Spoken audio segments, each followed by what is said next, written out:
জীবনে কখনো হতাশ হবেন না। জীবনে যাই হয়ে যাক না কেন কখনো হতাশ হবেন না।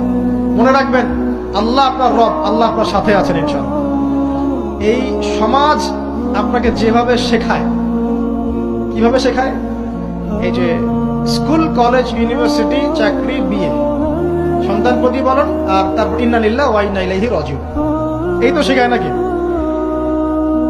সবসময় মনে রাখবেন যে আল্লাহ রাব্বুল আলামিনের পরিকল্পনাই আপনার উপরে সবচেয়ে বেশি অগ্রাধিকার যোগ্য, সমাজের পরিকল্পনা নয়। পরিবার আপনাকে চাপ দিচ্ছে, চাকরি পাস না, পড়াশোনা করিস না, হ্যাঁ পড়াশোনায় কেন তুই 80 নম্বর পাইলি না, কেন চান্স পেলি না, কবে চাকরি পাবি, কবে আমাদেরকে দেখবি, খাওয়াবি, পড়াবি, এই যে চাপগুলো চারপাশ থেকে আসে কিনা, এতে করে অনেক যুবক দেখা যায় মাদকাসক্ত হয়, অনেকে দেখা যায় আত্মহত্যা করছে, ইদানিং করছে কিনা ভাই? এই শব্দটা থেকে আমি এই পয়েন্টটা আজকে লিখেছিলাম যে ভুলেও আল্লাহর প্রতি বিশ্বাস এবং তাওয়াক্কুল হারাবেন না। সমাজ যেভাবে শেখায়, সমাজ চারপাশে যে চাপ আপনাকে দিচ্ছে, এই চাপে নিজে গা ভাসিয়ে দিবেন না।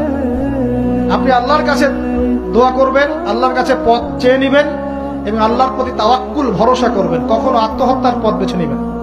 বন্ধুরা, তোমরা যদি মাকে ভালোবাসো তাহলে লাইক এবং সাবস্ক্রাইব করো।